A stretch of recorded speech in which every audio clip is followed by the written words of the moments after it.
정보가 있는 시사 토크쇼 장윤선, 박정호의 팟짱.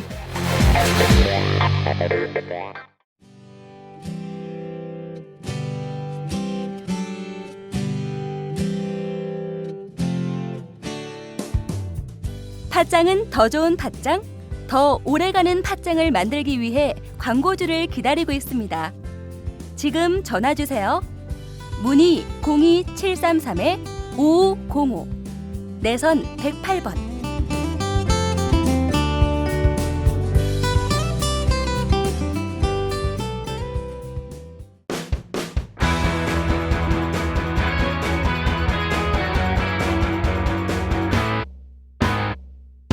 색깔 있는 인터뷰.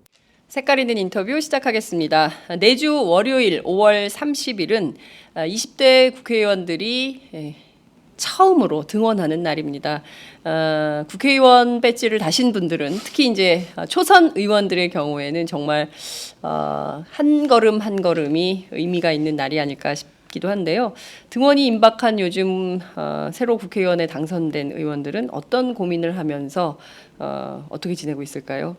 오늘은 이철희 더불어민주당 당선인을 모시고 정치개혁 관련해서 자세한 말씀 들어보도록 하겠습니다. 어서 오세요. 네, 안녕하십니까. 예, 늦었지만 또 축하드립니다.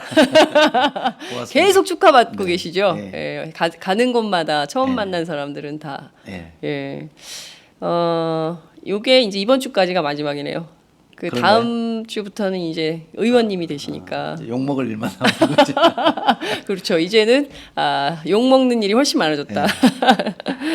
그 비례대표 국회의원 후보 시절에 팟짱에 출연하신 적 있으세요? 네. 그 한 가지 제가 이제 어떻게 됐으면 좋겠냐 이렇게 꿈 희망을 여쭈었을 때 뭐 가능성은 없겠지만 그래도 여소야대를 만들었으면 좋겠다 이런 말씀하셨는데 그 현실이 됐습니다. 네. 가능성이 없다 그랬습니까? 아니 가능성이 없다고는 안 했는데요. 높지는 않지만 이런 표현을 쓰셨더라고요. 네. 그 하여튼 대단한 것 같아요. 돗자리를 하나 깔까요? 아니요. 제가 그 얘기는 여기서만 한 건 아니고요. 그러니까 왜냐하면 선거라는 거를 한 발 떨어져서 보면 네. 제가 평론가 시절에 봤을 때는 야당이 충분히 이길 수 있는 선거였거든요. 왜냐하면 선거 환경이 굉장히 좋았어요. 이른바 선거의 펀더멘탈이라고 네. 하는 경제 상황도 안 좋았고 그렇죠. 박근혜 대통령의 인기도 실제 수치와 상관없이 이 대중적 정서는 굉장히 나빠져 있는 거고 새누리당의 차세대 주자라고 그럴까요? 대선 주자가 명확하게 부각돼 있는 것도 아니고 과거 이명박 박근혜가 후보 시절에 누렸던 인기에 비하면 지금 뭐 턱없이 부족하고 게다가 유승민 변수까지 있었기 때문에 이런 조건이면 여당이 이기기가 어려운 선거다. 네. 새누리당 정부 8년이잖아요. 네. 그럼 굉장히 어려운 선거라고 저도 볼 수밖에 없었는데 많은 사람들이 그럼에도 불구하고 야당이 지는 이유로 거론했던 것이 분열 효과였거든요. 네네. 야권이 분열하니까 그걸 못 담아내는 거 아니냐 이랬던 건데 제가 실제 선거전 해보니까 야권 분열하면 안 된다. 야권이 단일화하거나 연대하는 것만이 유일한 승리의 길이다라고 했던 네네. 것에 핵심 근거는 새누리당의 40% 콘크리트 지지율이 유지되는 걸 전제로 했을 때 그렇거든요. 근데 이 40% 지지율이 무너지면 야권 연대가 필수가 아닐 수도 있다라는 거. 거기다가 이제 다른 몇 가지 요건이 결합하니까 네. 충분히 해볼 수 있는 선거였다라고 저는 얘기를 했는데 그때는 선수니까 네.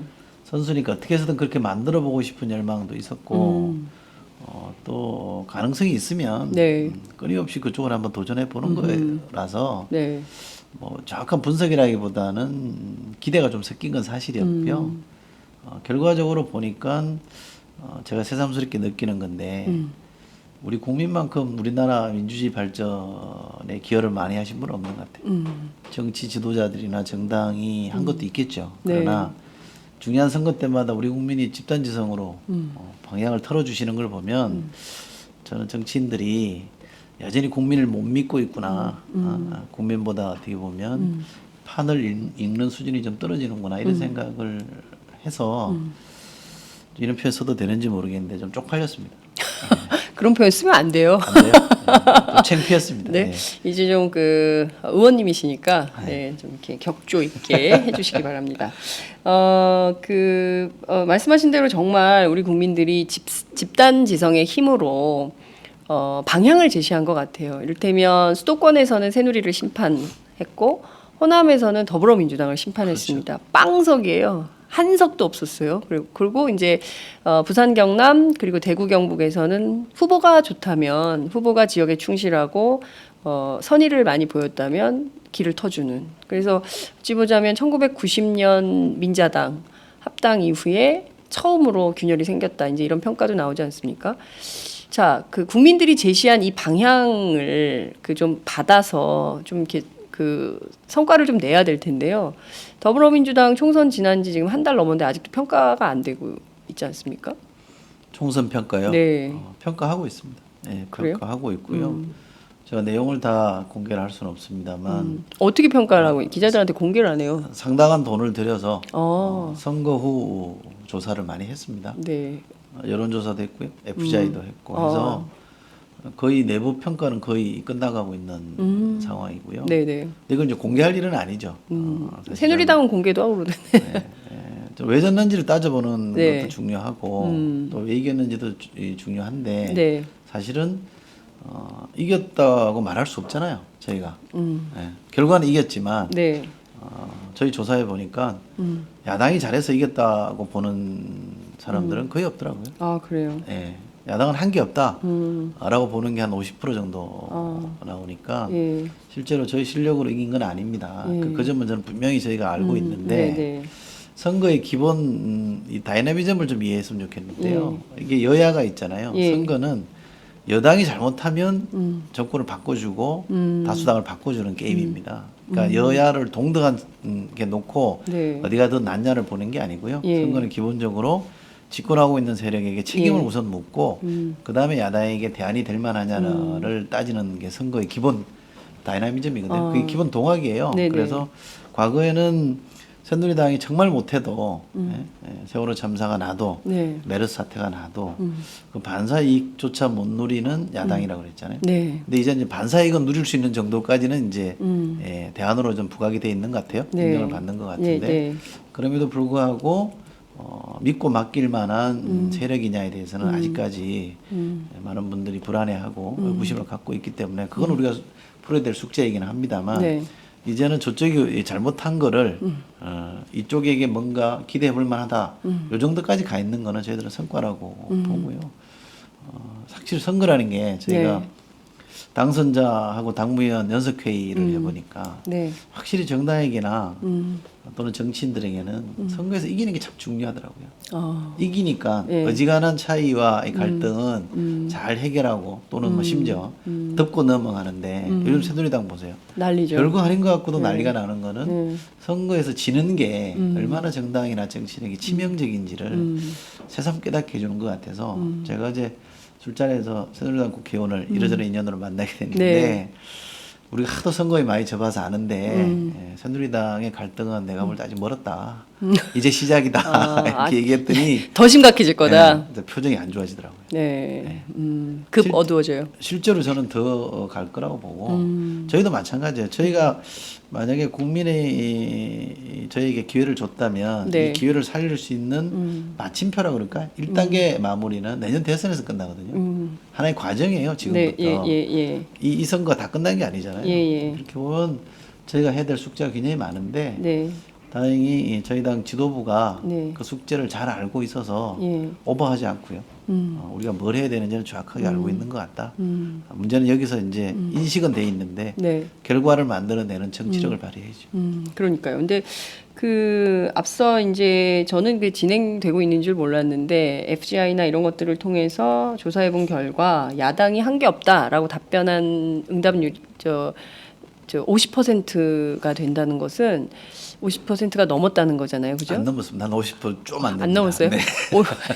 어쨌든 50%, 그러니까 절반 정도가 이런 판단을 하고 있다는 것은 더불어민주당 스스로 정신을 좀 바짝 차려야 그럼요. 되겠다 이런 네, 생각이 네, 좀 드실 것 그럼요. 같은데, 그러니까 문제는 1단계가 마무리되는 시점까지 1년 7개월 정도 남은 상황인데요. 무엇으로 정치력을 보여줄 거냐. 근데 이런 얘기를 많이 합니다. 16년 만에 여소야대가 됐기 때문에 일단 의회가 힘을 가지고 뭐든지 다 밀어갈 거라고 기대했는데, 보십시오. 상시청문회법 같은 국회법 개정안 문제, 그리고 또 5.18 기념곡 문제, 뭐 판판이 또 야당이 지고 있거든요. 그러니까 뭐 야권이 뭐 똘똘 뭉쳐서 해결하겠다고는 하지만 결과적으로 또 박근혜 정부의 힘이 좀 딸리는 거 아니냐. 그렇죠. 힘은 딸리는 네. 겁니다만 의회 권력이 갖는 한계가 있죠. 대한민국은 행정 권력이 항상 우위에 서 있는 네. 것도 사실이니까. 그러나 의회 권력이 행정 권력에 비해서 힘이 약하다는 걸로 저희가 변명하려고 하는 건 아니고요.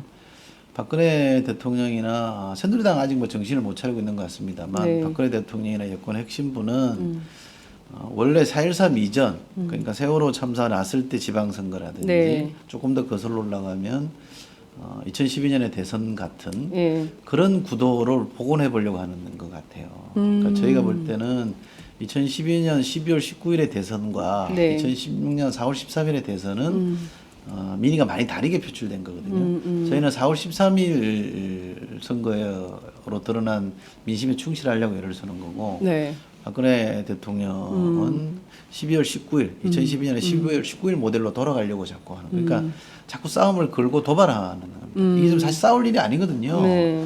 예를 들면 대통령이 청와대 회동에서 야당 대표에게 이건 지시하겠습니다 했으면 되는 거잖아요. 그렇죠. 상식적으로 생각하면. 네. 5.18 기념곡. 그렇죠. 예. 5.18 님을 위한 행진곡을 지정하는 게 뭐 어려운 문제도 아니거든요. 하면 되거든요. 네. 그런데 전략적으로 이 문제에 대한 판단들을 새롭게 하기 시작한 거예요. 이런 문제를 통해서 싸움을 자꾸 걸어놔야 된다. 예를 들면 민생 문제가 아닌 이슈잖아요. 어떻게 예, 보면. 그렇죠. 그런 거. 그다음에 이번에 국회법 개정안도 사실은 예. 청와대가 예민할 일이 아니거든요. 지금 야권이 다수 의석을 갖고 있기 때문에 의회 권력이 다수당이 됐기 네, 때문에 네. 지금도 사실은 청문회 얼마든지 할 수 있어요. 그거를 문구 하나 바꾼다고 해서 되고 안 되고의 문제가 아니거든요. 그럼에도 불구하고 과장해서 해석하고 거기서 과잉 대응하는 거는 또 싸움을 걸겠다는 것이고 그 싸움의 주제가 네. 민생 이슈가 아니라는 데 저희는 주목을 합니다. 그러니까 아하. 이런 이슈에 우리가 말려들지 않겠다. 이건 아. 일종의 덫이라고 저는 보는 거거든요. 그래서 저희가 충분히 인내하고 과거 같았으면 속된 말로 분기탱천했을 거거든요. 예. 어디다 대고 이러냐라고 했을 텐데 예, 예. 지금은 책임 있는 주체가 됐으니까 화를 낸다고 될 일이 아니잖아요. 그러니까 상대의 전략이 안 말려들면서도 4.13 총선에서 드러난 민의를 네. 충실하게 반영하는 방법을 찾으려고 하는 거고요. 네. 그건 어떻게 보면 저희가 전략적 인내라는 걸 좀 갖지 않으면 쉽지 않은 겁니다. 그렇군요. 그래서 재밌는 거는요. 네. 저희가 조사를 해보니까 네. 선거 전에 네. 새누리당이 이길 거다라고 보는 조사가 더 많았어요. 그렇죠. 한 60% 예. 되죠. 그런데 선거 결과를 보고 조사를 해보면 이번 선거 결과에 만족하십니까? 그러면 70% 넘게가 또 만족해요.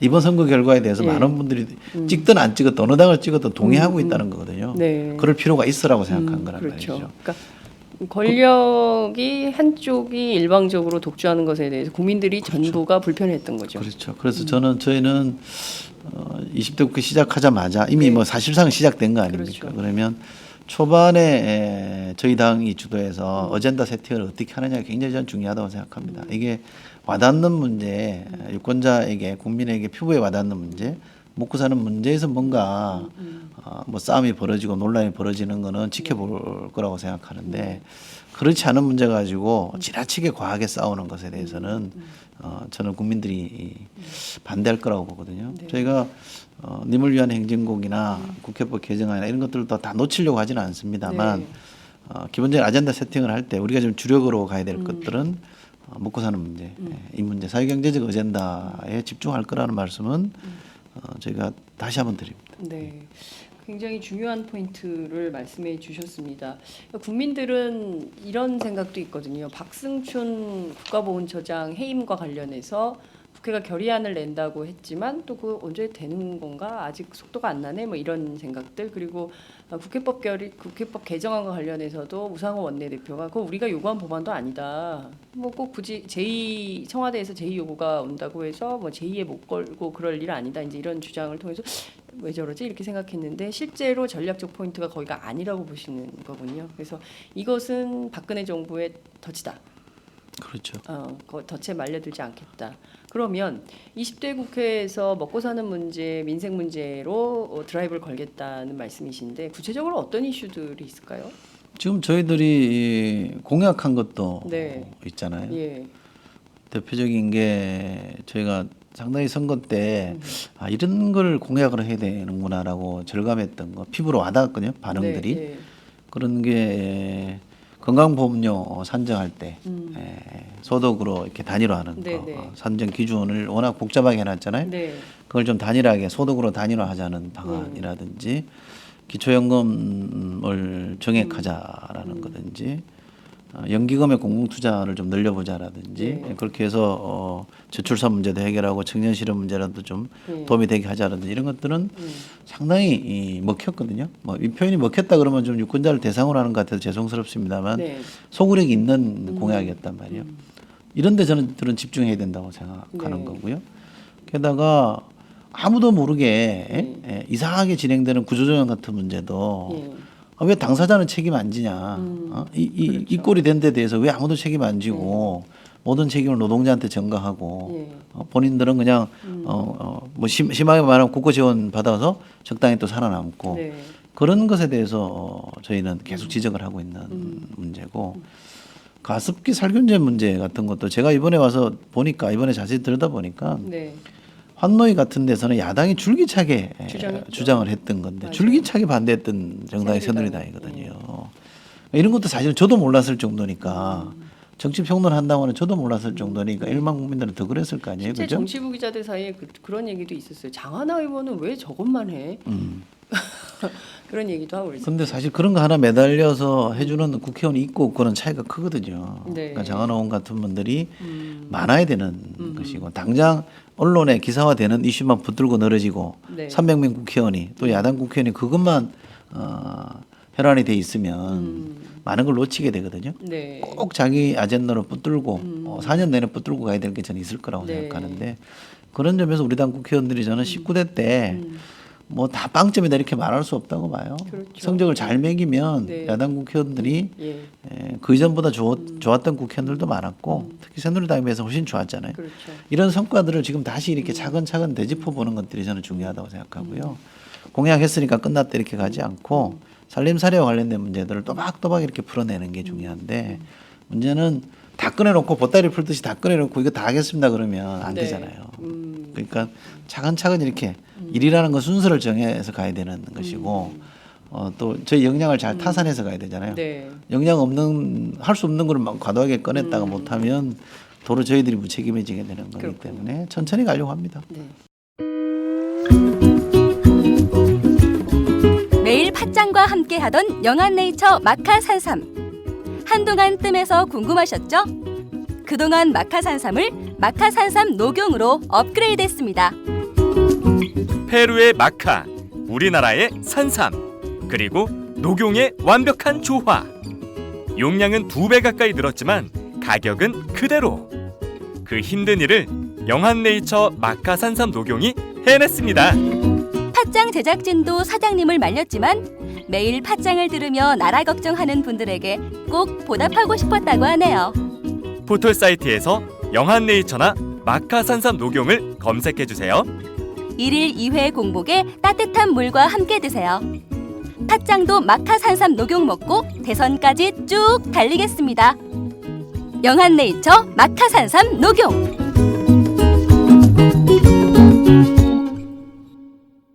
그러니까요. 말씀하신 대로 국민 생활과 관련된 여러 가지 이슈들, 가습기 살균제 문제는 뭐 이미 너무 심각한 문제이기 때문에 재론할 필요도 없을 것 같고요.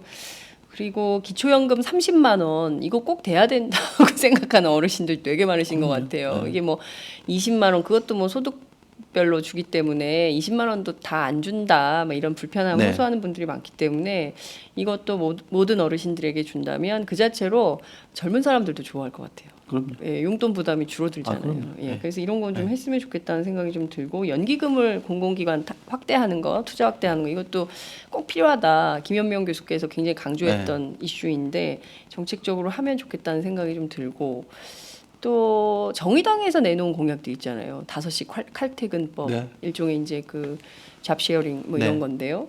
그리고 평균 급여 300만 원 시대를 네. 열겠다 뭐 이런 얘기했는데 이런 것도 좀 같이 합니까? 정책적 연대? 지금 정책적 연대를 하고 있는 것 같지는 않아요. 이제 원 구성이 되면 네. 뭔가 그런 걸 해야 되겠죠. 칼퇴근법 이런 거는 저도 상당히 주목을 했었어요. 이걸 네, 좀 네, 저희가 이번 총선에 공약을 할 수 있을까 해서 네. 상당히 저희 당의 민주정책연구원의 부원장으로 있는 이범 원장이 네. 상당히 저한테 강력 추천을 했거든요. 이런 거 해야 됩니다. 그랬는데 맞아요. 상당히 저도 매력적으로 느껴서 들여다 보니까 네. 이게 딱 부러지게 뭔가 할 수 있는 게 잘 안 나오더라고요. 저희 당의 장한호원도 이 법안을 내놓은 게 있고 그래서 네, 상당히 예. 저는 어쨌든 칼퇴근법이든 칼퇴근 컨셉이라는 걸 좀 정착을 시켜서 네. 제도적으로 좀 뒷받침하는 게 전 좋다고 생각하고요. 또 그게 지금 말씀하신 것처럼 어차피 일자리 나누기, 잡쉐어링이랑도 연결되는 거고 네. 그렇게 되면 또 저녁 있는 삶이 그렇죠. 되는 거고 예. 부모가 저녁이 있으면 네. 아이들은 아침이 있게 되거든요. 그럼요. 그러니까 이게 다 좋아지는 네. 거기 때문에 국가 구성원 전체가 행복해지는 그럼요. 행복 지수가 올라가는 네, 네. 거거든요. 근데 저부터도 좀 약간 좀 뭐라 그럴까 공학적으로 봐서 그런지 모르겠는데 딱 부러지게 이걸 해낼 수 있는 게 잘 안 와닿아서 주저주저 하다가 결국 이제 못했군요. 못 꺼내놨는데 충분히 공감하고요. 그런 컨셉하에 뭔가 좀 더 지혜를 모아보면 방법이 좀 나올 네. 거라고 생각합니다.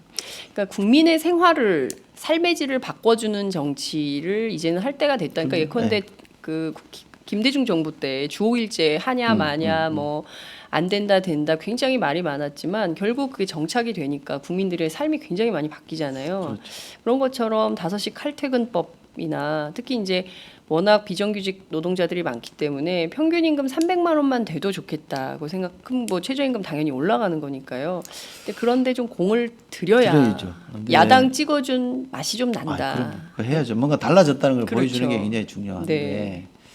칼퇴근법 이런 게 이제 뭐 그것 때문에 안 하는 건 아닙니다만 네. 저희가 이제 조심할 포인트가 있는 걸 보면 네. 어느 날 갑자기 뭐 임시 공휴일을 지정하잖아요. 박근혜 대통령이 생생내듯이 그랬죠. 예. 생생내듯이 예, 예. 그러잖아요. 뭐 좋죠. 저는 뭐 취지는 좋다고 생각합니다만 그 임시 공휴일을 못 누리는 사람들이 있잖아요. 그렇죠. 사각지대인 사람 네. 제법 있단 예. 말이에요. 실제로 투표 날 다 쉰다고 생각하지만 네. 못 쉬는 사람들이 상당히 그럼요. 많이 있거든요. 예, 예.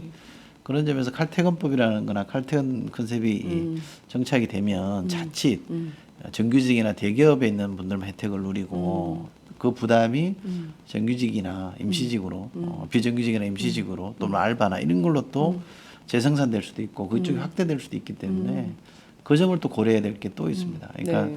우선 눈에 띄는 우선 목소리가 있는 네. 그러니까 정치적으로 목소리를 낼 수 있는 사람들이 얘만 과도하게 네. 대표되면 그 과도 대표는 만큼 과도하게 부담을 지는 사람이 또 있거든요. 그러니까 이 점을 잘 고려해서 저희가 잘 이렇게 균형을 맞춰야 된다고 네. 생각하는데 기본 취지는 공감을 저는 하고요. 혜택은 골고루 좀 누리게 했으면 좋겠다고 저는 네. 생각합니다. 예. 임시공휴일 이런 것도 제도적으로 잘 정비하면 누구나 누릴 수 있게끔 해줄 수 그럼요. 있거든요. 예. 근데 불쑥 던져놓고 무슨 매번 할 때마다 무슨 경제적 효과가 얼마니 이런 계산법만 그러니까요. 나오잖아요. 좀 뭐라 천박해요. 그럴까? 좀 천박하죠. 예. 그 네. 좀 이렇게 우리나라가 속물이죠, 속물. 속물 국가예요. 그리고 전부 이제 돈만 계산하고 그렇죠. 그래서 뭐 참 그런 거 볼 때마다 좀 씁쓸합니다. 그래서 그럼요. 그렇지 않은 품격 있는 국가를 원하는 사람들이 많기 때문에 근데 그 문제도 좀 이렇게 비정규직을 전반적으로 줄여 나가야 되겠죠. 이렇게 비정상적으로 자영업자들이 많은 나라도 없잖아요. 그러니까 이런 제도 전반을 좀 손을 봐서 좀 국민들이 고루 잘 사는 세상을 만드는 게 더불어민주당의 목표라면 그렇죠. 그런 제도 개선을 그러니까 좀 이렇게 뭔가 손에 잡히는 게 있어야 될 것 같아요. 정책적 그러니까 효과. 이런 성과를 만들어내려면 현재 네. 질서, 우리가 기득 질서라고 얘기하잖아요. 네네. 이 현재 질서라는 거는 그걸 떠받치는 힘이 있잖아요. 힘이 있는 거잖아요. 네. 그러면 사실은 경제 권력의 상당 뭐 이렇게 부분이라 그럴까요? 네. 쏠려 있잖아요. 거대의 네, 재벌들이 그렇죠. 갖고 예, 있잖아요. 이 사람들이 자기들 이익을 많이 누리기 위해서 네. 부담을 계속 전가하잖아요. 손실은 다른 사람한테 떠넘기잖아요. 그렇죠. 이익은 혼자 다 정부도. 가져가고 예. 그런 방식이잖아요. 예. 이걸 경제 권력이 떠받치고 있는 힘의 관계를 우리가 고려하지 않으면 네. 좋은 정책 낸다고 해서 되는 게 아니거든요. 그렇잖아요. 그러면 강한 경제 주체, 네. 강한 권력을 가지고 이 주체와의 싸움을 벌인다고 생각하면 이거는 우리가 원하는 대로 좀 진보를 시키는 진일보시키고 다른 부분은 또 양보하고 이런 게임의 그렇죠. 룰이라 그러니까 딜이 불가피한데 예, 예. 막 불복시키듯이 항복해라 무릎 꿇릴 수는 없는 게 정치 방식이라 그렇죠. 저희가 고민이 있는 거죠. 이게 약간 더딜 수도 있는데 왜 빨리 성과 안 내냐 이러면 저희들은 또 저희들대로 또 억울하고 속상해할 수도 있는 거라서 당장에 좀 보여지는 것부터 작지만 보여지는 것부터 잘 보여드려서 이 동력을 또 만들어내고 대기업도 한편으로 압박하고 한편으로 설득해서 경제 권력을 움직이는 그 집단들이 동의할 수 있게끔 만들어야 된다고 저는 생각해요. 근데 지금도 보면 네. 국회 폄하론이 다시 기승을 부리고 있거든요. 네. 개헌의 점에서 무슨 네. 직기 바꾼다 뭐 이렇게 국회 때리기가 또 시작이 됐어요. 이번에 국회 때리기는 여소야대에서 국회 때리기이기 때문에 네. 저는 의도가 좀 있다고 보여져서 국회가 뭐 잘한 건 없습니다만 시작도 안 했는데 그렇게 매를 맞고 프레임을 딱 짜버리면 국회 무용론 뭐 이런 걸로 프레임을 짜면 역으로 여소야대에서 야당이 할 수 있는 걸 옥죄기 위한 하나의 방편일 수 있겠다 싶어서 개인적으로 좀 걱정이 있습니다. 그 뒤에 누가 있다고 보십니까? 자꾸 뭔가를 만들어내고 있습니다. 국회의 찌질한 모습, 안 네. 좋은 모습 이런 것들을 자꾸 부각을 시키고 있습니다. 네. 계속 이제 나올 거라고 저는 생각해요. 이게 왜 그럴까? 사실은 의도나 목적이 분명한 거 그렇죠. 아니겠어요? 예. 국회가 해야 될 일을 네. 차분하게 이렇게 제시해 주는 게 좋은 반면에 네. 지금 그런 게 없고요. 제가 선거 때 기자들한테 이렇게 편하게 한 얘기가 있습니다. 정책이 실종된 선거라고 얘기한다 언론에서. 네. 근데 우리가 공약은 매일 발표하거든요. 네. 매일 설명회도 하고 하는데 기사 안 써주지 않냐. 근데 좀 지내놓고 나면 정책 없다 그러고 너무 무책임한 거 아니냐. 발표할 때는 안 써주고 지내놓고 나면 안 한다고 나무래고 선거 끝난 데또 제가 그랬어요. 모든 이번에 민심을 잘못 읽었다라는 책임을 여론조사 회사에게 떠넘기는데 나는 그건 부당하다고 생각한다. 그거 몰랐냐? 유선조사가 간다 한 개는 다 알고 있었단 말이에요. 그걸 부풀려서 쓴 게 누구냐? 언론 아니냐? 이게. 네. 의도했었던 거 아니냐? 왜 그 반성은 없냐? 이렇게 나무래면 뭐라고 합니까? 아무 말도 안 하죠. 비겁하네요. 알죠?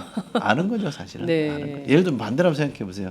이번에 여론조사를 많이 했는데 야당이 압승하는 여론조사가 쏟아졌다면 저는 신문에 그렇게 안 썼을 거라고 봐요. 작게 썼겠죠. 그렇죠. 그러니까 저는 이제 말씀하신 대로 언론의 역할 굉장히 중요하죠. 그렇죠. 네. 그래서 팟짱이 소중한 겁니다. 이게 정책 설명을 의원 한 분에게 무려 60분간의 네. 기회를 드리고 전 세계 190개국으로 늘었어요. 그래서 네, 훌륭합니다. 네, 네, 많은 네. 분들이 봐주시는데 저는 그만큼 국민들이 이제 들여다보고 싶은 욕구가 생긴 것 같아요. 그러니까 예전처럼 정치에 관심이 없다? 그렇지 않은 것 같아요. 많은 국민들이 정치에 관심을 가지고 있고 무엇을 하고 있는가를 감시하는 국민이 훨씬 많다. 그렇죠. 그 감시의 눈을 보면서 정치를 하면 이렇게는 못할 거다 이런 생각은 좀 듭니다. 그 앞서 뭐 저희가 이제 정책 얘기도 하고 뭐 했는데 그 1년 7개월 정도 남은 대선 얘기를 좀 해야 될 것 같은데 어제 오늘 뭐 도하 언론에 도배질되는 한 분이 계세요. 반기문 사무총장, 유엔 사무총장인데요. 드디어 이제 그 본인의 입장을 밝힌 것 같습니다. 어떻게 해석하세요? 저는 뭐 그 해석은 네. 상당한 의지를 표명한 걸로 대권에 뭐이 용어도 자체도 뭐 좋은 용어는 아닙니다만 대선 출마에 대한 상당한 의지를 갖고 있는 건 확인이 됐는데 네. 꼼꼼히 읽어보면 언제든지 빠져나갈 수 있는 논리를 구사한 거예요. 네. 그래서 그분의 특성이 좀 드러나 있다고 저는 생각하는 거고 이분이 전 두 가지 측면에서 아직 좀 준비가 덜 됐다라고 보는 이유가 뭐냐면 첫째는 대한민국 대선에 대한 경험적 스타디가 안 돼 있는 것 같아요. 집권 세력이 발탁한 네. 집권 세력이 영입한 대선 후보가 성공한 케이스는 하나도 없습니다. 한국 역사에서요? 없죠. 현직 대통령이 누군가를 대선 후보를 부양을 하고 네. 발탁을 해서 밀어주면 그 사람은 자생적 후보가 아닌 거예요. 멀쩡하던 사람도 그 구도 그 프레임에 딱 들어가면 네. 역효과가 나기 시작하는데 지금 반기문 유엔 사무총장은 친박의 후보, 그렇죠. 박근혜 남자가 돼버린 거예요. 예. 이거는 대선을 나가겠다고 하는 분이라고 하면 전 치명적으로 초반 세팅을 잘못하고 있는 거라고 생각을 하고요. 네. 두 번째 통합을 얘기하시던데 네. 우리 사회 통합이라는 거는 뭐 제가 굳이 시비를 걸려고 그런 게 아니라 네. 강자가 양보를 하고 약자를 배려하는 것으로 통합이잖아요. 네. 그잖아요. 그러니까 그렇죠. 통합이라는 게 수평적으로 양자가 맞습니다. 어느 정도 한 발씩 물러나면 이건 통합이 아니거든요. 네네. 똑같이 한 발씩 물러나면 약자는 엄청나게 많은 걸 잃어버리는 거잖아요. 네네. 그러니까 이 통합이라는 개념도 이해가 전혀 안 돼 있는 사람이에요. 음. 유엔 사무총장으로서 만약에 균형과 통합을 이루려고 했다면 네. 미국에 대해서는 대항을 하고 예? 미국에 대해서는 좀 버티고 네. 약소국들의 목소리를 더 많이 들어주려고 하는 게 통합이잖아요. 그렇죠. 근데 이분은 그렇게 안 했거든요. 그러면 우리 시대 과제가 통합이라는 데는 상당 부분 저도 인정을 합니다만 그 통합을 어떻게 이룰 거냐에 대해서는 전혀 문제의식이 없는 발언이라서 네. 이 정도 뭐 내공과 이 정도 고민과 이 정도 준비면 저는 대권 후보 되기 어렵다고 보고요. 되더라도 네. 저는 그렇게 걱정할 후보는 아니다. 야당이 걱정할 만한 후보가 아니다. 그러니까 제일 저희 당에 예. 갖고 있는 진보가 갖고 있는 단점 중에 하나가 상대를 좀 경시하는 거든요. 과거에 저희가 이명박 후보나 네. 박근혜 후보 상당히 우습게 봤거든요. 근데 지금도 사실은 저는 우습게 보는 오류에 빠지지 않으려고 무지 애를 씁니다만 네. 제가 이러저래 따져 보니까 반기문 후보가 만약에 현실화된다면 네. 그렇게 센 카드일까? 라는 데 대해서는 저는 약간 회의적인 네. 거고요. 예를 들면 이런 소설이 가능할 겁니다. 그죠? 반기문 후보 만약 후보가 됐다. 네. 본인이 설명해야 될 게 너무 많을 거예요. 유일하게 만약에 또 내세울 게 있는 게 충청 대통령이라는 네, 네, 것일 네. 테요. 충청이 중간 지대에 있으니까 통합 대통령 아니냐 이렇게 얘기할 텐데 지금 대한민국에는 네. 충청 대통령, 호남 대통령, 영남 대통령이 필요하지 않습니다. 서민 대통령이 필요한 거죠. 서민 대통령. 근데 그분은 서민하고는 완전히 다른 길을 걸어오신 분이기 때문에 시대 정신이나 시대 흐름도 좀 잘못 짚고 있다고 봐요. 그잖아요. 만약에 충청 대통령이 필요한 시대라는 게 우리 많은 국민들이 공감을 하고 있다 그러면 네. 왜 반기문을 뽑습니까? 안희정을 뽑지? 훨씬 더 젊고 참신하고 역동적인 카드가 있는데 그렇잖아요. 그러니까 그건 제가 볼 때는 충청인의 선택은 안희정이 될 거다 이렇게 보시는 거예요. 아니 만약에 된다. 이번 대선에서 네. 충청이 누가 충청에 기반을 둔 후보가 나와야 된다라고 본다면 네. 포커스를 이렇게 좁혀서만 본다면 왜 반기문을 뽑겠냐 이거죠. 안혜정이라는 훨씬 나은 대안이 있는데 그러니까 저는 다음 대선이 네. 충청이냐 호남이냐 영남이냐 이렇게 안 갈 거라고 저는 봅니다. 누가 서민을 대변하느냐, 누가 보통 사람들, 사회 경제적 약자를 대변하느냐 이게 전 핵심이라고 봅니다. 네. 근데 거기에 대한 답은 그 부분의 메시지에는 어디에도 없습니다. 그렇군요. 그러니까 제가 좀 약하다고 보는 거죠. 그 이분이 이제 굉장히 곳곳을 다니는 일정을 잡았잖아요. 이제 그 중에서 주목해서 봐야 되는 게 경주 일정인데요. 여기서 이제 새마을운동 홍보를 한다는 거예요. 그리고 이제 친박의 배를, 그러니까 그 도와주는 분들이 있더라고요. 외교관 출신들 이렇게 해서. 네. 근데 친박의 배를 타고, 그러니까 첫 번째 목표는 관문은 친박의 배를 타고 당내 내부 경선을 잘 통과하는 거. 그리고 이제 두 번째는 그러면 뭐 그 다음에는 일사천리다. 왜냐하면 뭐 모든 후보들에 비해서 최대 강자, 절대 강자다 이렇게 보고 있더라고요. 그러니까 아닐 거예요. 그 유엔 사무총장 되는 과정도 잘 보면 네. 유엔 사무총장 만들어준 분은 딱 부르지만 말하면 노무현 전 대통령입니다. 노무현 그렇죠. 대통령이 없었으면 반기문 총장이라는 카드는 성립이 안 되는 거였단 말이죠. 근데 노무현 대통령이 어떻게 반기문 카드를 성사를 시켰느냐. 네. 노무현 대통령 미국에 대해서도 할 말 하는 대통령이었잖아요. 그러니까 이 대통령이 나서서 설득을 하니까 제3세계 우리 흔히 말하는 네. 나라에서 먹힌 거예요. 아프리카도 차에다니면서 설득하니까 네. 이 나라 대통령이 이러니까 그 나라 출신 후보들은 얘기가 된다 해서 받아들인 거거든요. 그 다시 말씀 무슨 말씀이에요? 그러니까 반기문 후보가 성립이 되려면 네. 강력한 반박 또는 비박 세력이 박근혜 대통령이 각을 세우면서 네. 그 대안으로 반기문 후보를 띄우면 얘기가 되죠. 설득력이 있습니다. 네. 유승민까지는 각을 안 세우더라도 예. 그러면 얘기가 되는데 지금은 친박이 내세우고 있잖아요. 네. 그 그림은 성립된 예가 없습니다. 그리고 우리나라에 현실적으로 네. 불가능하고요. 박근혜 대통령 인기가 지금 바닥 아닌가요? 그렇죠. 예. 자, 그런데 이제 두 가지를 좀 여쭙고 싶은데요. 하나는 우선 반기문 유엔 사무총장이 노무현 대통령의 힘으로 유엔 사무총장이 됐지만 2009년 서거 때 한국에 있었지만 가지 않았어요, 봉화에. 그래서 이거 좀 이렇게 이게 그래서 한때 정치권의 반기문스러움이라는 얘기도 돌았었거든요. 그래서 그런 좀 그렇다 이런 그렇죠. 평가들이 제가 있어요. 뭐 그 부분까지 일일이 말씀드리고 싶지는 않은데 네. 선거 과정으로 들어오면 이게 다 드러납니다. 다 음. 드러나고요. 네. 어쨌든 대통령 후보라는 분들은 유권자들이 봤을 때 참 괜찮은 사람이구나 이런 느낌을 주지 않으면 네. 절대로 제가 볼 때는 성공 못합니다. 그렇군요. 그러니까 그런 험들이나 그럴까요? 처신들의 상당 부분이 나오겠죠. 많이 나올 겁니다. 와우!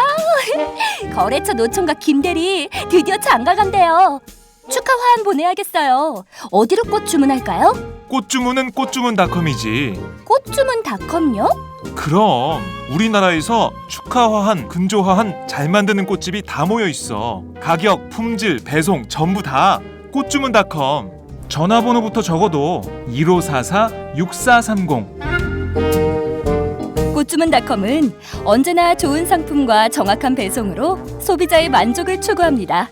팟캐스트 듣는 사람들끼리 서로 돕고 삽시다. 꽃주문닷컴은 팥장을 후원하고 있습니다. 1544-6430 꽃주문닷컴 1544-6430. 꽃주문닷컴은 현재 회원사도 모집 중입니다. 전국에 계신 꽃집 사장님들 지금 당장 전화주세요. 꽃주문닷컴은 생산자, 유통자 모두를 보호합니다. 근데 그러면 지금 새누리당 주자 뭐 여럿 있지 않습니까? 뭐 유승민 전 원내대표의 경우에는 본인도 이제 새누리당에 들어가서 후보가 되려고 하는 측면도 이제 눈에 보이는데 그러면 유일한 후보가 되지 않을 수도 있다 이렇게 보세요? 새누리당 내부 경선에서 미끄러질 수도 있다 이렇게 보십니까? 새누리당이 친박 정당으로 계속 간다 그러면 네. 일반 친박당이 된다라고 하면 유승민 의원을 받아들이기 쉽지 않죠. 특히 받아들이더라도 후보로까지 밀어올리는 것은 쉽지 않을 겁니다. 아마 당내 치열한 친박 비박 간의 권력 투쟁에서 비박이 이기지 않은 이상 네. 불가능하다고 저는 보고요. 유승민보다는 아마 이제 지금 단체장으로 나가 있는 분들에서 더 답을 찾으려고 하는 시도도 있을 수 있겠죠. 그러니까 새누리당은 지금 시간이 너무 없어요. 네. 원래 그나마 죄송합니다. 그나마 대선 후보라고 앞장 내세웠던 분이 김우성 네. 전 대표인데 사실상 무너졌잖아요. 또 스스로 무너뜨려 버렸잖아요. 네. 그 대선 주자가 없어요 지금. 오세훈 떨어졌죠. 김문수 그렇죠. 떨어졌죠. 다 떨어져 버리니까 없어요. 이른바 불임 정당이 돼버렸잖아요. 그리고 그나마 많은 사람들이 유력한 카드가 될 수 있다고 말하는 유승민 의원은 아직 못 받아들이고 있는 네. 거거든요. 이 불임의 기간을 넘어가야 돼요. 그러니까 친박이 아주 저는 영리하게 반기문 카드를 써서 시간을 벌고 있다고 저는 생각하고요. 양수 겸장이죠. 반기문 카드를 띄웠다 이게 살아가면 네. 계속 밀고 가는 거고 안 되면 어느 순간에서 그냥 시간 벌기로 페이스메이커로 쓴 거죠. 그러니까 상당히 저는 소모품이 될 가능성도 있고 네. 계속 살아갈 가능성도 있다라고 봅니다만 설사 살아가더라도 네. 2017년의 시대 정신을 대변하는 그런 대선 후보로 서기는 어렵다고. 그렇군요. 그 여론조사 결과는 굉장히 좋게 나와요. 반기문 총장이 대선 후보가 되면 어떨 것 같냐. 오늘 아침 리얼미터 CBS 여론조사. 저희 정치에 갖는 특징은요. 네. 정치권 밖에 있으면 지지가 올라갑니다. 한국 정치의 딱, 특징. 안으로 딱 들어오는 순간 네. 지지율이 떨어지고 욕 먹습니다. 저도 그걸 지금 경험하고 있는. 아 그래요? 아 이철희 의원에 대한 지지율이 떨어지고 있습니까? 제가 방송만 하고 다닐 때 네. 대학 강연 같은 데 가면 네. 그래도 꽉 찼거든요. 사람들이 꽉 차고 네, 앉아서 네. 듣고 막 예, 예. 애 안고 오는 사람도 있고 막 이랬는데 네. 그저께 어느 대학 갔더니 네. 다 안 차더라고요. 그래서 이게 참 정치에 이 몸을 담기 시작하면 네. 감당해야 될 그런 대가가 있구나라는 생각을 했습니다. 그렇군요. 네. 사실 칼날 위에 서 계시는 거죠. 그렇죠. 네. 그 교도소의 담장을 걷는다고 하지 않습니까? 삐끗하면 그냥 그러면 떨어지는 수가 있기 때문에 정말 그 잘 하셔야 될 것 같은데 그 또 하나는 지금 보면 제일 중요한 포인트가 3파전이냐 2파전이냐 그러니까 지난번 그 더불어민주당 서울시당 위원회에서 주관한 토론회에서는 3파전을 예상하지 않으면 안 되는 거 아니냐 이제 이런 얘기 아니면 또 2파전으로 해야 승산이 있다 이제 이런 얘기들 나왔는데요. 좀 어떻게 전망하세요? 1대1로 붙으면 이기죠. 1대1로 붙으면 쉬운 싸움이죠. 새누리 대 야권. 그렇죠. 1대1로 단일 붙으면 후보. 싸움이죠. 예, 예. 근데 1대1이 못 이기기 때문에 3자 구도를 말하는 게 아니고요. 네. 1대1보다는 3자 구도가 낫기 때문에 3자 구도로 가자는 얘기가 아니라 네. 상수가 이미 존재하잖아요. 상수는 안철수 대표 얘기하는 겁니까? 그러니까 안철수 대표의 그동안에 보여준 모습이나 말씀하신 걸 들어보면 대선까지 완주하는 거잖아요. 이걸 강제할 수는 없잖아요. 네. 민주주의 국가에서 못 나오게 할 수는 없잖아요. 그럼 이 상수가 하나 존재하면 네. 이분을 대표 선수로 야권의 대선 주자를 옹립하지 않는 이상 네. 이때는 안 되는 거잖아요. 그리고 저희도 당인데 네. 제1당이 당을며 네. 후보도 못 낼 수는 없잖아요. 그러면 저희 당이 후보 내는 거고 안철수 대표 있는 거고 새누리당 후보 내면 3파전 또는 저는 4파전까지도 가능하다고 정의당 생각해요. 후보까지. 정의당뿐만 아니라 예. 또 제3의 네. 제4의 후보가 저는 등장할 수도 있다고 보기 때문에 예. 지금 이제 그런 점에서 정의화 의장이나 이런 움직임들도 네. 손학규 전 대표 움직임들도 잘 들여다봐야 되거든요. 네. 그러면 3파전 내지는 4파전이라고 보거든요. 그럼 이걸 전제로 전략을 짜야 되는 것이고 네. 3파전으로 해도 야권이 이길 수 있다라는 게 이번 4.13 총선에서 보여졌잖아요. 네. 만약에 졌다면 무조건 1대1로 가야 된다는 흐름이 대세를 이루었을 거예요.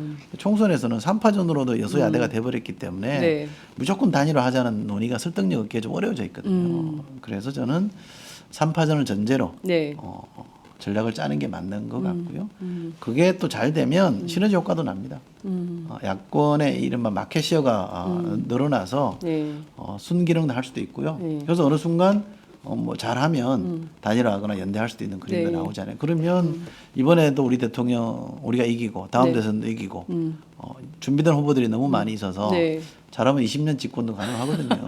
20년 집권. 네. 네. 제가 개인적 소망이 있다면 그런 겁니다. 그러니까 야권이 무대 관리를 참 잘하면 좋겠다. 무대 관리. 네. 왜냐하면 이렇게 후보들끼리 예. 이번에 아니면 그냥 세상 망하는 것처럼 붙어가지고 예. 한 사람 이기고 나머지는 다 초토화되는 그런 예. 뭐 경쟁 구도가 아니라 예. 상생의 구도를 좀 만들었으면 좋겠다 생각하고요. 그럼 뭐 이명박 박근혜 후보도 그렇게 싸웠지만 네. 둘 다 순차적으로 집권했잖아요. 그러니까요. 10년 시대 열었잖아요. 우리도 그럴 수 있거든요. 그러려면 저는 당이 중심을 잘 잡고 있어야 된다고 생각합니다. 네. 더불어민주당이. 그럼요. 예. 그래서 이 당을 온전한 정당으로 만드는 게 우리 숙제다라는 생각을 지금은 제가 가장 많이 하고 있는 게 그겁니다. 그렇군요. 이철희 의원께서 팟짱에 나와서 말씀하시면 그게 현실이 되더라고요. 총선에서 입증이 됐어요. 그래서 제가 20년 집권의 시대를 열 수도 있도록 네. 관리를 잘 하셔야 될 것 같은데 정말 중요한 말씀이신 것 같습니다. 무대 관리를 잘해서 순차적으로 집권할 수 있는 길을 만들어야지 죽기 살기로 해가지고 오로와 나싱 게임으로 가면 그야말로 국민들 입장에서는 참담하다 이런데요. 그렇죠. 한번 선수들을 한번 놓고 보죠. 야권에 굉장히 선수들이 많아졌어요. 우선 손학규 대표에 대해서 국민의당은 끊임없이 구애를 합니다. 어떤 선택을 하실까요? 그래서 저도 이제 당의 전략기획위원장을 맡고 있는 입장이라 네. 말이 조심스러울 수밖에 없고요. 네. 저도 개인적으로는 손학규 전 대표를 잘 아는 사이고 네. 그분 밑에서 일도 해봤기 때문에 뭐라고 좀 말씀드리기는 어렵습니다만 개인적으로는 마지막 도전을 해보는 게 나쁘지 않다고 저는 생각합니다. 개인적으로 그분 개인적으로도 저는 나쁘지 않다고 보고 야권 전체에도 저는 도움이 될 거라고 보거든요. 네. 그런데 사실은 뭐 안철수 대표나 손학규 전 대표나 문재인 전 대표나 대권 열망을 갖고 권력 의지를 불태우는 거는 저는 뭐 얼마든지 좋다고 생각합니다만 네. 나 아니면 안 된다는 생각을 좀 안 하셨으면 좋겠다. 야권이 이기는 길, 대한민국을 네. 이대로 둘 수는 없다. 그게 내가 좀 도움이 되면 좋겠고 잘해서 내가 선택되면 더 좋겠다. 이런 생각으로 좀 임하시면 좋지 않을까. 근데 무조건 내가 대통령 되는 그림으로 하다 보면 또 당이 또 하나 만들어지고 또 이합집산이 벌어지고 그러다 보면 유권자들이 볼 때 저것들 또 저런다라 조금이라도 뭔가 이기니까 또 저렇게 난리 피운다라는 소리 듣게 되잖아요. 그러면 공도 동망이죠. 저는 공멸할 거라고 생각해서 저는 그러지 않을 거라고 봅니다. 지금 이제 많은 분들이 그런 인식들을 하고 있기 때문에 네. 손학규 전 대표의 경우에는 상당히 그런 정서가 강하거든요. 자기 혼자 잘 되겠다 이런 생각은 제가 본 정치인 중에는 많이 안 하시는 분이라서 저는 전체에 도움되는 선택을 하지 않을까 싶어요. 국민의당으로 가실 모르죠. 정치는 뭐 살아있는 생물이긴 합니다만 네. 얼핏 짐작에 저는 국민의당은 후보가 정해져 있는 거 아닌가요? 안철수 대표로요? 뭐 정해져 있는데 박지원 원내대표인데 왜 자꾸 그렇게 구애를 하실까요? 아니 그러니까 정해져 있는 것보다는 네. 경쟁을 통해서 누가 뽑히는 게 아. 흥행으로서도 훨씬 좋죠. 컨벤션 효과가 있으니까요. 네. 근데 예. 손학규 전 대표는 네. 제가 짐작컨대 통합을 한번 당 대표로 계실 때 그때 야권 통합을 한번 그렇죠. 만들어냈잖아요. 민주통합당인가요? 네. 뭐 통합민주당인가요? 민주통합당. 예, 네. 그걸 만들어내셨잖아요. 근데 후보가 안 됐거든요. 그 트라우마가 있어요. 그러니까 본인이 많은 걸 양보하고 당 통합이라는 걸 네. 만들어냈는데 결국 나한테 당권도 양보했잖아요, 당시에. 네. 근데 나한테 주어진 거는 당신 생각에 네. 객관적으로 어떠냐와 상관없이 그분 생각에는 불공정 경선에 당했다 이렇게 생각하시거든요. 그러면 그 트라우마가 있다면 네. 국민의당 가서 후보가 거의 기정사실로 돼 있는 데 가서 경쟁할까? 저는 아닐 거라고 저는 생각하고요. 차라리 60년 전통을 가진 이 당이 좀 더 공정한 룰을 잘 내부 합의를 통해서 만들어내면 네. 여기 와서 경쟁하시는 게 더 좋다고 봅니다. 더불어민주당에서 경쟁하시는 것이 훨씬 좋다 이런 말씀 주셨습니다. 안희정 지사가 불펜 투수론을 제기했어요. 몸 풀고 있겠다. 좋죠. 네, 좋은 건가요? 좋죠. 네. 옛날에 선동열 선수는 네. 불펜에서 몸만 풀어도 네. 게임에 영향을 줬다지 않습니까? 책임 있는 정치인이 네. 저는 요즘 박원순 시장도 잘하고 있다고 보고요. 네. 안 지사도 그렇게 도움을 주는 게 실제로 본인이 나가냐 마냐 이걸로만 언론이 자꾸 포커스를 맞추는데 네. 지금 이 시점에서 네. 안희정 지사가 도움 줄 수 있는 게 뭘까? 나머지 뭐 도정 열심히 하고 이 당을 제대로 좀 자리 잡게 만들고 보이지 않는 데서 우리 당이 민생 문제에 좀 집중하라고 조언하는 것과 별개로 대권 게임과 관련해서 안희정도 있습니다라고 네. 보여주는 거는 저는 도움이 되는 네. 정치 행위라고 봐요.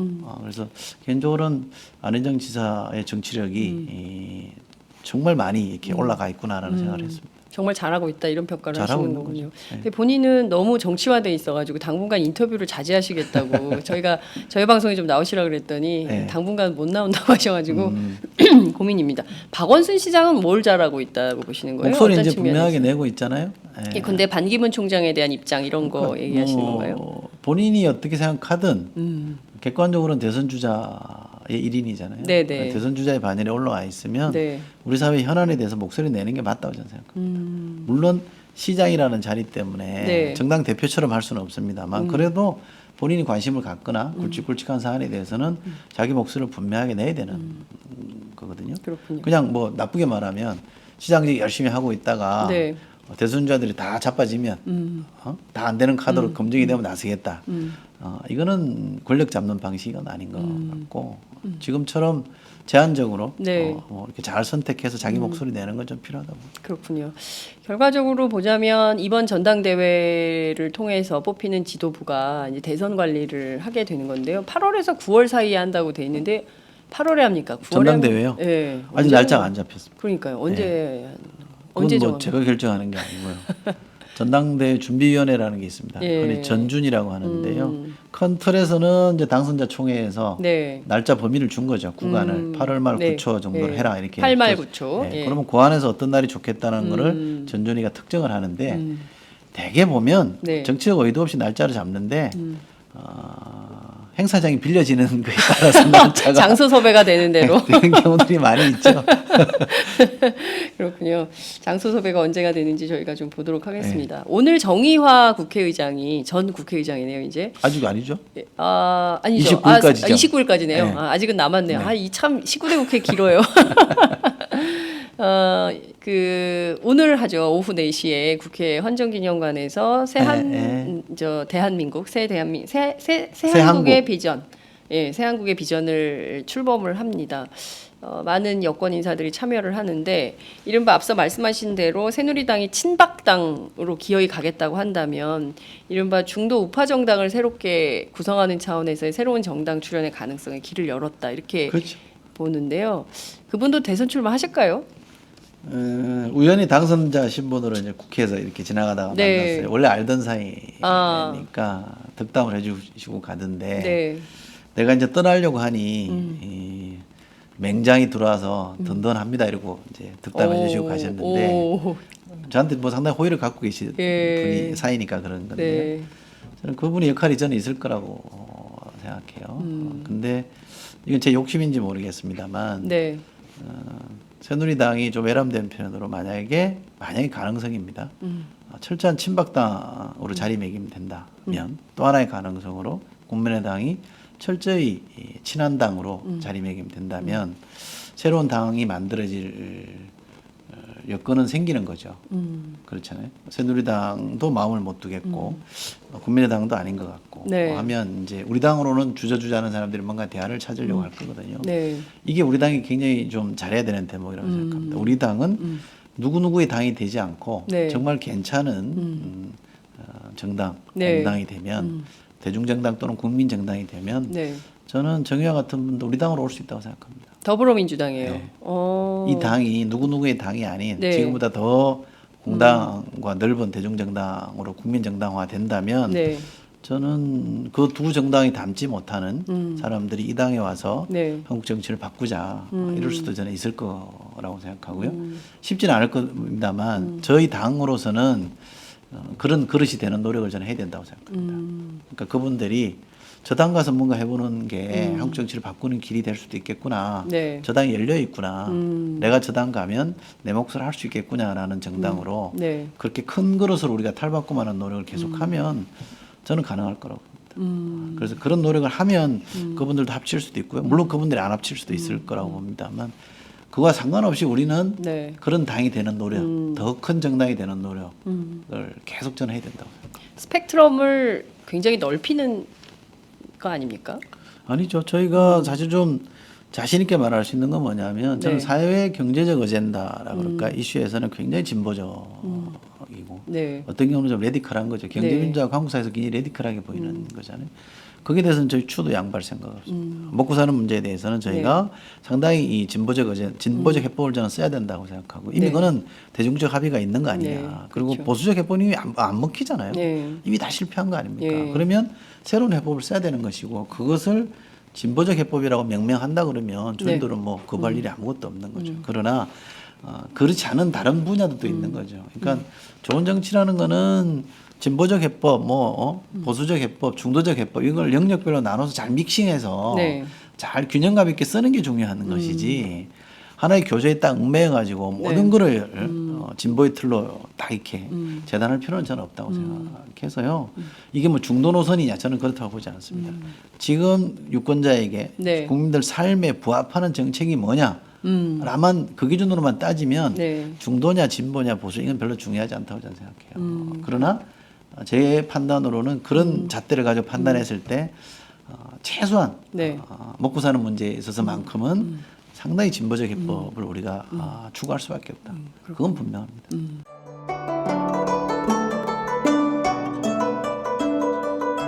안녕하십니까. 저는 정도전을 15년 전에 최초로 소설로 썼던 작가 임종일입니다. 사실 정도전을 소설로 쓰는 데만 10년이 걸렸는데 그 시절 무명의 고달픈 심신을 양꼬치와 고량주로 달래주었던 풍무 양꼬치. 풍무 양꼬치는 월드컵 4강의 기쁨도 나라골 우습게 돌아가고 분통이 터질 때도 늘 함께했던 안식처이자 사랑방이었습니다. 진짜 정의파인 주인장은 세상을 뒤집어 푼 남자 정도전을 누구보다 먼저 알아보았고 그래서 제 소설 정도전은 역사의 곡이 없습니다. 풍무 양꼬치 역시 맛과 양심이 살아있습니다. 좋은 사람끼리는 꼭 만나야 합니다. 어떻습니까? 오늘 풍무양꽃에서 만납시다. 2호선 구로 디지털 단지역으로 오세요. 예약 문의 02809-9292 02809-9292. 팟짱 애청자라고 하시면 정성 가득 담긴 서비스도 나갑니다. 자, 앞서 이제 전당대회 말씀을 드렸는데요. 전대 일정이 정해져서 새로운 지도부가 구성이 되면 그 이제 대선 일정을 좀 짜야 되잖아요. 이제 컨벤션 효과도 중요하다 이런 말씀을 해주셨는데 지금 뭐 나올 만한 선수들 다 나와서 하는 게 좋겠다 이렇게 보십니까? 경쟁을 치열하게 하는 게 좀 좋겠다고 보세요? 어떻게 보십니까? 경쟁을 대선 출마하겠다 이런 분들도 계시잖아요, 당내. 그럼요. 한 정당이요. 네. 다른 나라 정당도 마찬가지입니다. 당내 경선 네. 크게 보면 공천이잖아요. 네. 이 공천 프로세스 또는 당내 경선 과정을 잘 관리하는 게 좋은 정당이냐 나쁜 정당이냐가 판별이 돼요. 좋은 정당은 그걸 잘 관리해야 됩니다. 네. 과거에 새누리당도 왜 경선 관리 잘못해서 인재 당시 그렇죠. 경기지사가 뛰쳐나갔잖아요. 네. 그러면서 사실은 당이 많이 흔들렸거든요. 우리는 뭐 빈번하게 그런 과정을 겪었기 때문에 네. 사실은 전체의 관점에서 이 공천 과정, 네. 경선 프로세스를 잘 관리하는 게 대단히 중요하다고 저는 생각하고요. 어쩌면 경선 프로세스 들어가기 전에 네. 이 당을 그런 체질로 바꿔놓는 게 굉장히 중요한 문제입니다. 이걸 못 해놓고 만약에 또 들어가면요, 경선 룰 갖고 싸우기 시작하면요, 아시잖아요. 그렇죠. 가장 첨예한 사람이 경선 룰 갖고 싸우는 예, 거거든요. 그럼 예. 또 풍지박산 납니다. 그러면 또 이제 난장판 되는 가능성이 커서 네. 금년 한 해 동안 저희가 할 일이 많아요. 의정 활동을 통해서는 먹고 사는 문제에 대해서 네. 뭔가 성과를 보여줘야 되는 거고 네. 주목도는 떨어질지 모르겠습니다만 이 당을 경선을 관리하고도 넉넉하게 유지될 정도의 네. 정당으로 체질 개선하는 게 필요한 거라서 그 숙제는 제가 좀 많이 짊어져야 될 숙제거든요. 그게 금년에 해야 될 큰 숙제입니다. 이거 못하면 내년에 네. 또 제가 우왕좌왕할 가능성이 있습니다. 제일 큰 숙제를 맡으셨네요. 중요한 숙제. 저만 하는 건 아닌데 원래 이제 당의 전략기획위원장이 네. 예. 그 역할을 하는 거고요. 제 위에 전략홍보본부장도 있고 또 제 옆에 홍보본부장도 있고 또 뭐 여러 대표를 비롯해서 이렇게 지도부가 같이 고민하는 거죠. 예컨대 이제 그 경선 룰 굉장히 치열하게 이제 막 할 텐데 더불어민주당은 뭐 문재인이 정해져 있는 거 아니야? 뭐 이렇게 보는 시각도 있어요. 친문당. 아니 문재인 후보가 되면 안 된다 이런 얘기도 저는 성립이 안 된다고 생각해요. 될 수 있죠. 왜 안 됩니까? 좋은 후보라고 당원들이나 지지자들이 선택하면 당연히 되는 것이죠. 그러나 그 선정되는 프로세스는 네. 누가 봐도 저 공정하게 진행이 됐다라고 해야 되는 거죠. 누가 만약에 네. 그거 좀 이상하지 않아? 그 요식행위 아니야? 이래버리면 멀쩡한 후보도 네. 그런 레터가 붙으면 네. 손해나는 거잖아요. 그러니까 저는 문재인 후보가 아주 좋은 카드라고 생각하기 때문에 네. 이 절차 관리를 잘해야 되고 이 절차의 생명은 공정성입니다. 심하게 말하면 누가 될지 모르는 룰이 가장 공정한 거 아니에요. 그렇죠. 누가 될지 정해져 있으면 공정하지 뭐, 않는 그렇죠. 예. 거니까 그러니까 그렇게 공정한 룰을 통해서 문재인 후보가 뽑히는 게 대선 후보로서 경쟁력을 높이는 방법이거든요. 제가 뭐 꼭 문재인 후보가 된다라는 걸 떠나서 문재인 후보 관점에서 보자면 그렇고요. 나머지 분들도 공정하다고 하면 네. 다 돌아서 경쟁할 거 아닙니까? 그럼 승복할 거 아닙니까 결과에? 그러면 다 힘을 합쳐서 여러 사람이 나 선거를 뛰게 되는 네. 구조가 되는 거니까 당력도 배가 되고 유권자들도 흔쾌히 찍으러 올 수 있는 거잖아요.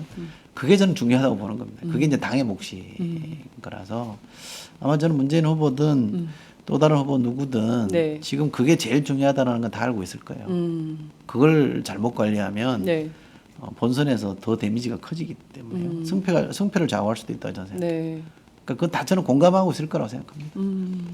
예컨대 그러면 내년 그 대선 그 경선 일정이 잡힐 텐데 정의화부터 문재인까지 경쟁하는 구도가 형성될 수 있다고 보세요? 그 가능성이죠. 제가 말씀드리는 거는 또 저희가 이러이러한 구도를 가지고 그렇게 만들어 보려고 하는 게 아니고요. 정치는 열어놓고 생각을 해야 되는 네. 건데 뭐 저희가 정의화 의장을 우리 오라 이렇게 말씀드리는 게 아니라 저희 당이 그런 분들 예를 네. 들면 뭐 완전히 좀 이렇게 우클릭을 너무 심하게 해서 네. 대중이 지지하기 어려운 정당으로 새누리당이 가고 네. 또 인물 정당으로 성격이 지나치게 강화되는 쪽으로 국민의당이 간다면 나머지 세력을 다 담아낼 수 있는 정당으로 저희 당이 네. 포지셔닝 되는 거는 굉장히 중요한 문제거든요. 그리고 저희가 사실은 큰 정당, 그러니까 더 큰 국회의원 수가 많은 더 큰 정당이 아니라 더 많은 유권자들을 안을 수 있는 더 큰 정당으로 가는 노력은 계속 해야 되는 거고요. 그 더 큰 정당이 있을 때 유럽의 복지국가처럼 네. 장기 집권도 가능하고 장기 플랜도 꾸려볼 수 있는 거잖아요. 그런 점에서 제가 말씀드리는 거지. 네. 공학적으로 다 불러 모아서 이 안에서 뭔가 또 그릇을 만들어 봅시다. 흔히 말하듯 세판 짜봅시다. 예. 저는 그건 아닙니다. 이 당은 저는 흔들면 안 된다고 생각합니다. 이 당을 전제로 이 당이 더 넓은 정당, 유럽의 3인당처럼 복지국가를 만들어낸 그런 유력한 정당, 네. 강한 정당, 큰 정당이 되면 좋겠다는 말씀을 드리는 거예요. 그렇군요. 근데 이러나 저러나 정계 개편은 불가피하겠어요. 올 하반기에. 네, 올 하반기는 쉽지 않을 것 같아요. 그래요? 내년 상반기? 이게 이제 대선에 임박하면 이제 그런 요인들이 좀 생기는데요. 네. 우리 흔히 정계 개편이라고 말하면 이제 국회의원들이 어디로 움직이느냐잖아요. 그렇죠. 네, 근데 국회의원들이 이제 막 임기 시작해요. 예. 총선은 4년 뒤에요. 예. 마음이 안 급해요. 마음이 안 급할 것 같고 또 요즘 국회의원들이 많은 사람들이 생각하는 게 이게 이제 좋은지 나쁜지는 방송 들으시는 분들이 판단하는 예. 문제인데 자기 당에서 대통령 나오느냐가 그렇게 절대적인 이해관계가 있다고 보지 않아요.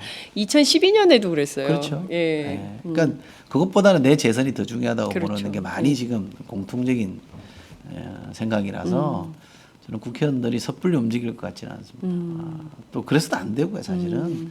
선거로 표출된 민의라는 게 있기 때문에 네. 그걸 어느 순간 정치인들끼리 이합집산해서 뒤집어 버리는 것도 일종의 선거 불복이에요. 저는 그건 좋지 않다고 생각하고요. 만약에 불가피하게 그런 걸 할 때는 충분히 대중을 설득하고 유권자로부터 동의받는 그 과정들을 거치면서 해야 되거든요. 네. 지금은 지나치게 언론이 공학적인 게임의 논리만 빠져서 보는데 왜 우리 선거 때 보면 언론이 이 경마식 보도를 한다 그러잖아요. 네, 네. 경마 누가 이기는지 예, 막 예, 보는 예, 거잖아요. 예. 저는 경마 보도가 아니라 거의 투견 보도예요. 투견 보도.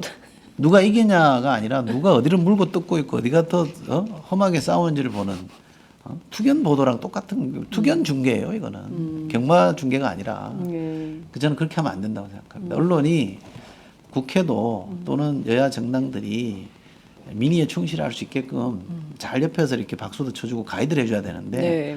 자꾸 엉뚱한 방향으로 몰고 가요. 자꾸 싸우라 이런 쪽으로 몰고 가는 거. 네.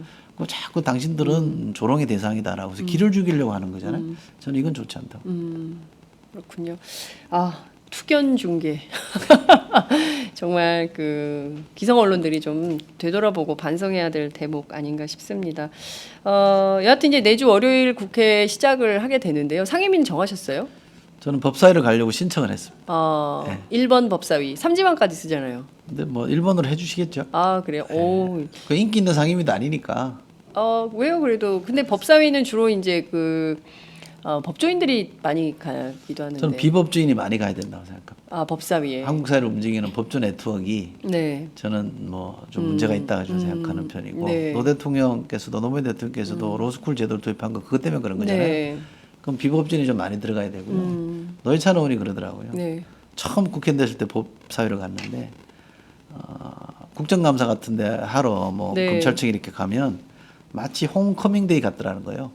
본인만 그때 16명인가 상임위원회 예. 14명이 법조인 출신이고 사법고시 출신이고 네. 두 명이 아니었는데 한 분은 법학 교수였고 한 분이 노회찬 유일하게 본인이 아웃사이드였는데 자기들끼리 손오배로 다 네트워크가 돼 있더라는 거예요. 예. 이건 안 되거든요. 그래서 저는 비법지인이 사실 법사위를 좀 더 많이 가야 된다고 생각하고 또 법을 알면서도 개혁적 의지가 있는 사람들을 가야 된다고 네, 생각해요. 예. 그러면 저희가 그런 팀을 좀 이뤄볼 수 있지 않을까라고 네. 해서 내부적으로는 얘기하고 있습니다. 법사위원장은 야당이 하는 겁니까? 여당이 하는 겁니까? 그건 뭐 저기 알 수 없습니까?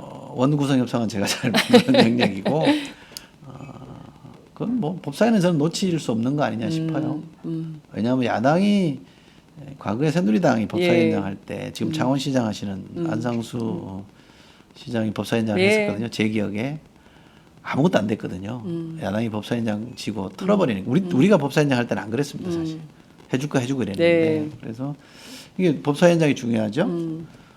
그다음 운영위원장이 중요합니다. 네, 운영위원장 매우 중요하죠. 운영위원은 청와대 비서실을 관리. 이제 피감기관으로 예, 두고 있기 그렇습니다. 때문에 중요한 거고, 그다음에 예결위가 중요하잖아요. 예. 기재위 같은 것도 예. 중요합니다. 근데 예결위는 예산이잖아요. 그럼 새누리당이 못 넣는 게 운영위, 예결위 이런 걸 거라고 저는 생각해요. 예, 그럼 그렇죠. 법사위 양보해야죠. 법사위는 당연히 양보해야 된다.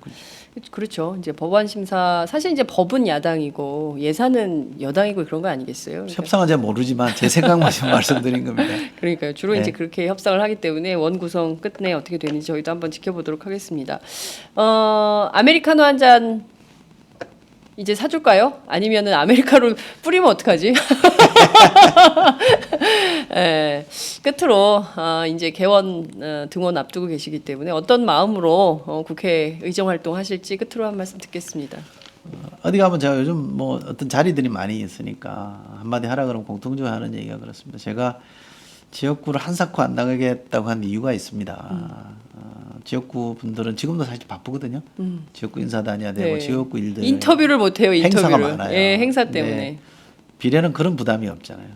그래서 지금 원로 의원들이 저한테 한결같이 하는 말씀이 이런 비례가 해야 돼 이런 말씀을 많이 해요. 그러니까 의정 활동은 지역구 의원들도 다 할 수 있습니다만 당을 위한 일이나 이런 것들은 지역구 부담에서 덜어져 있기 때문에 올인할 수 있는 거거든요. 저는 그 약속 지킬 겁니다. 그래서 내년 대선 때까지는 정당 투표로 당선된 만큼 이 당을 위해서 제가 할 수 있는 거 하겠습니다. 이렇게 약속을 드리는데 똑같은 말씀을 제가 드리고 싶어요. 그래서 저 친구 왜 뭐 유명하다고 하는데 지역구 안 갔냐 이런 불만 갖고 계신 분들도 전 충분히 그 마음은 이해합니다만 제가 목표한 바가 있기 때문에 그런 선택을 한 것이니 이제는 좀 마음 푸시고 잘하는지만 좀 지켜봐 주시면 좋겠습니다. 네. 잘 하시는지 지켜보겠습니다. 팟짱에 자주 출연해 주시고요. 네. 당 상황 또 이제 여러 가지 이제 이슈들이 하반기에 많이 몰릴 것 같아요. 그래서 필요하다면 고정 출연하셔서 설명해 주시기 바랍니다. 네. 오늘 말씀 잘 들었습니다. 고맙습니다. 오늘도 오마이뉴스 10만인 클럽 후원 회원님들의 발길은 이어지고 있습니다. 국민이 속지 않고 믿을 수 있는 언론을 기대합니다. 시민을 위한 언론 오마이뉴스가 진보 종편으로 꼭 성공하기를 빕니다. 시민들의 판단에 위한 충실한 진실 전달자가 되어주세요. 민주주의가 왜곡 후퇴하는 이 불의하고 참담한 현실이 하나하나 타개되길 소망합니다. 오마이뉴스를 믿고 응원합니다. 장윤선, 박정호의 팟짱 후원하시는 10만인 클럽 회원님들의 가입 동기입니다. 참 절박하죠? 오마이TV가 보수 정편이 외면한 진실을 생생하게 전달하겠습니다. 내 손안의 스마트 진보 종편 월 1만 원이면 됩니다. 지금 바로 전화주세요. 02733-5505 내선 번호는 0번 공용 핸드폰은 010-3270-3828입니다. 정권과 자본 앞에 할 말하는 당당한 오마이TV 팍팍 밀어주세요!